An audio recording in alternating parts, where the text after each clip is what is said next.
everyone, and welcome to Conclusions and the Future of Azeroth. This is the last video in this series, and it's also the last video in the entire series of my study of gender in World of Warcraft.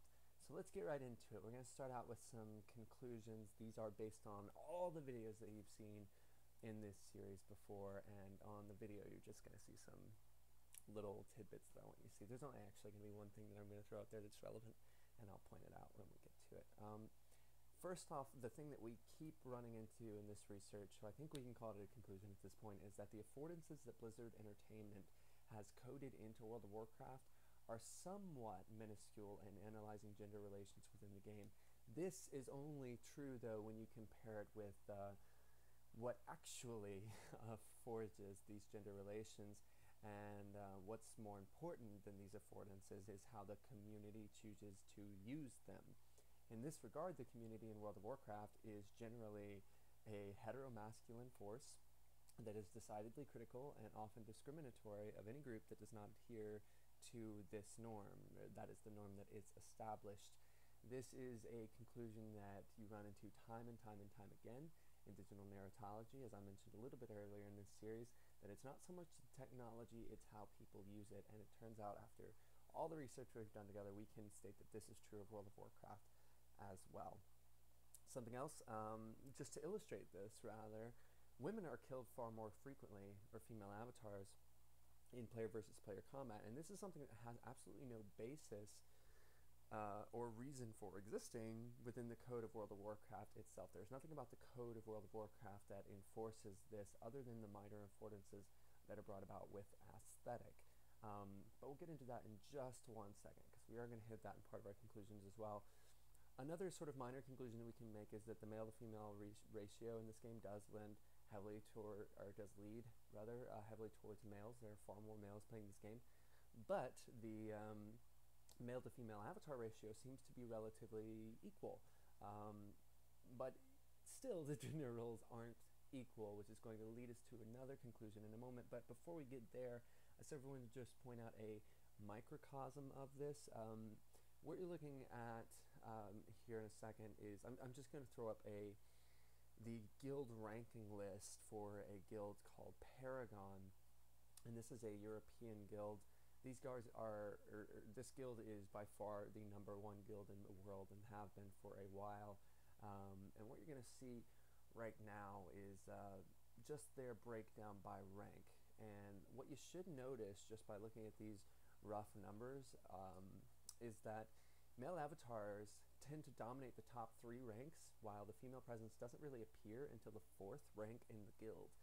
Now, what this is telling us is that even though the male to female ratio in terms of avatars are relatively equal, there's still a really strong male presence at the top of this guild. And this is pretty true no matter where you go, is that males dominate the rhetoric. This is something else we've proven in our research here, and we've reflected in some other research. And what this is pointing to is, back in the research section, I opened it up with a quote, and this quote was basically saying that whatever possibilities we have for overcoming established gender norms and behaviors in Western society and in many other societies, whatever the internet provides us to overcome those things, we are not using adequately to overcome them. And this turns out to be true in World of Warcraft as well. There is potential with roughly half the avatars being male and half the avatars being female for actual gender coalescence and gender cooperation, and a community that's dominated by a mixture of genders. But that's not what happens. Since most of the players are male, what tends to happen more is that the males dominate the culture. So let's go back and look at another conclusion we can draw here, and what makes an avatar female is far more aesthetic than functional. We can draw that conclusion now. Women's appearance is vastly more sexualized, and the research I've done, as well as others, indicates that female avatars are much more closely aligned with their gender than their race, which is the exact opposite for males. But again, apart from the appearance and stature of female characters, there exists no functional reason for this divide. One can only conclude that the original fault for this behavior lies within Blizzard Entertainment itself, both in designing female avatars in the way they have, and not setting more strict punishments for discriminatory behaviors. However, the lion's share of the fault here lies most severely with the players of the game itself. This is very important because World of Warcraft is ultimately a game that does a fair job of gender representation, and in my research I've seen no evidence to support the theory that Blizzard intentionally perpetuates a male-dominated culture. A lot of other researchers have come to the exact opposite conclusion. Apart from the little aesthetic choices that do force some opinions, the culture is so denigrated, the culture is so misogynist, the culture is so homophobic that I don't see how these little aesthetic affordances could have led to a culture that is this base, this low. So there's got to be something else feeding into this beyond just what Blizzard Entertainment has brought to the table. But then again, Blizzard doesn't really do much to fight it either. So one could make the argument here that Blizzard's crime is one of ignoring the flaws in their design. I hesitate to say that this could be true for a number of reasons. Yes, they don't enforce their own discrimination policies very severely, and yes, they seem to overlook a lot of discriminatory practices a lot of the time. But the main reason I have a problem saying that this is true, that they are essentially ignoring the flaws in their design, is because of what they have planned for the future. So in order to illustrate that, I just want to get into the very last section of these videos, which is the future of Azeroth. Now, Blizzard Entertainment announced recently that they were going to release an expansion called Mists of Pandaria. I'm not going to talk a whole lot about the expansion itself, but I do want to talk about a few of the functions that are meant to be coming out in this expansion, a few of the features, and talk about how these are going to change gender relations, or at least the way I see it, in Azeroth's relatively near future. Gender, first off, is no longer going to be a matter of the Horde and the Alliance. For the first time in the game's history, a race will be allowed to be either Horde or Alliance, which complicates, or even perhaps completely unravels, the current issue of femininity tied mostly to the Alliance.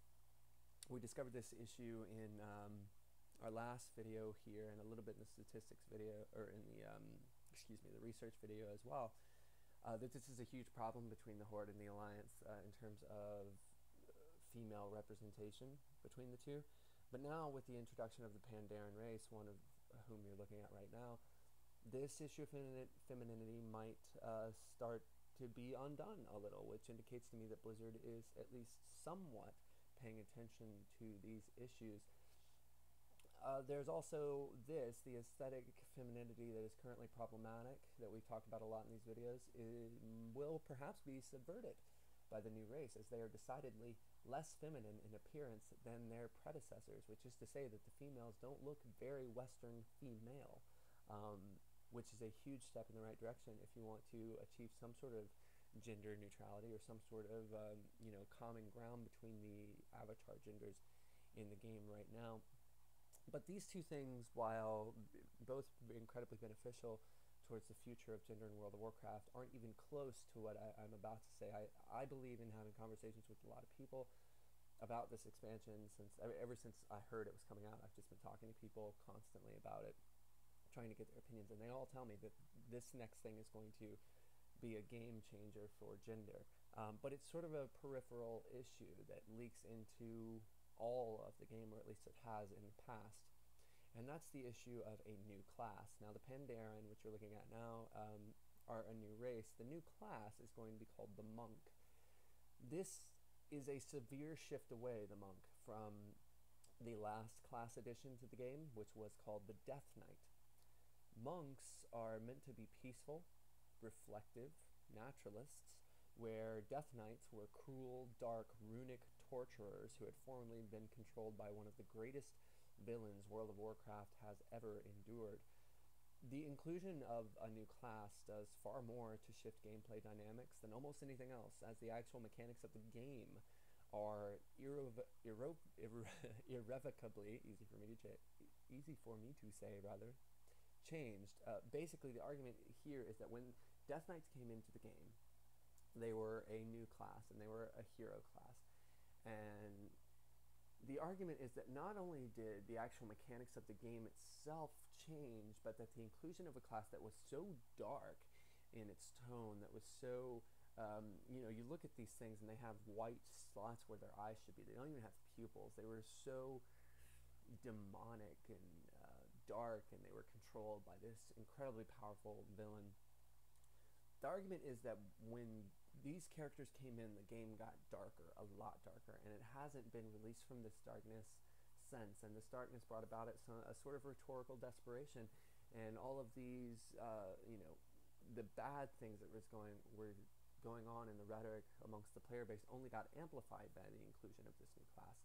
So not only did it change the mechanics of the game, it changed the rhetoric, it changed the conversation, it amplified things that were already sort of a problem in the game. So the argument is then now that the monks might start undoing some of that because they are a peaceful class, and they could perhaps shift the confrontational paradigm that is currently in existence in World of Warcraft, which would be fantastic. And a lot of people seem to think, at least in my discussions with them, seem to think that this is a real possibility.